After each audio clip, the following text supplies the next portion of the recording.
تبھی تو کہتے ہیں گھر میں نفل پڑھو، گھر میں سنتیں پڑھو، گھر میں وطر پڑھو، گھر میں تلاوت کرو، گھر میں وظائف پڑھو۔ کیوں؟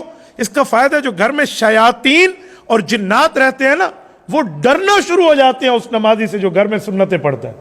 جو گھر میں نوافل پڑھتے ہیں اس سے ڈرتے ہیں، کنی مارو بابا اللہ نال تعلق ہے، جن ای میں پوچھڑ پا کے بج جائیں بجن دا حق ہوئے۔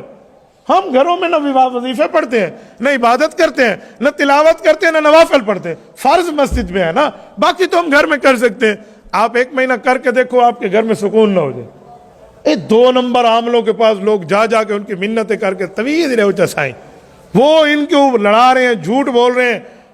ہو سکتا ہے کچھ اچھے بھی ہوں، لیکن میں نے اکثریت شاپ کیپرز دیکھے، اکثریت ان میں دکاندار ہیں جو دوسرے کی جیب پہ نظر رکھ کے بیٹھے، تو ان کی دکانیں بند ہو جائیں اس وقت جب آپ اپنی یہی ترتیبیں رکھیں جو ہمیں اللہ رسول نے بتائی۔ میں نہیں سمجھتا کہ جن میں جرت ہو کہ وہ مسلمان نمازی کے سامنے آ سکے۔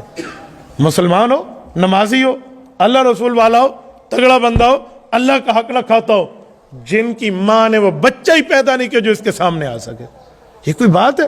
اور ایسا جنہ کلی میں یرکے تے ٹر کے بیٹھے ہوندے ہیں جو بس جو کیا حال ہے، اس کی وجہ ہم خواہ سے ڈرے ہوئے ہیں۔ اعوذ باللہ من الشیطان الرجیم، جن کو ایسا چھرا لگتا ہے جیسے لگنے کا حق ہو۔ لا حول ولا قوت الا باللہ العلی العظیم، یہ ایسا لفظ ہے جن کے لیے تلوار ہے۔ یہ لفظ تو آپ پڑھ کے دیکھیں۔ آیت الکرسی تو بہت بڑی چیز ہے، بہت بڑی ہے۔ آیت الکرسی اس سے ہاوی چیز ہے۔ لا حول ولا قوت الا باللہ پہ جن ایسے بھاگتا ہے جیسے بھاگنے کا حق ہو، شیطان دوڑ جاتے ہیں۔ اعوذ باللہ من الشیطان الرجیم، شرط یہ ہے کہ بندہ اپنے ایمان کے ساتھ صاف ہو کر کرے۔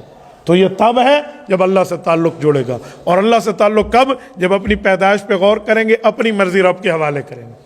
تو ہماری مرضی کچھ نہیں ہے، اللہ کی مرضی سب کچھ ہے۔ اللہ ہمارے علاوہ، اللہ ہمارے بغیر سب کچھ کر سکتا ہے، ہم اللہ کے بغیر کچھ بھی نہیں کر سکتے۔ بس یہ ہمارا ایمان اور عقیدہ اور نظریہ ہو جائے نا دل میں، گناہ بھی ختم ہو جائے اور خطا بھی ختم ہو۔ اللہ تعالیٰ آپ کو اور ہمیں صراط مستقیم عطا فرمائے۔ اقول قولی ھذا واستغفر اللہ وآخر دعوانا ان الحمد للہ رب العالمین۔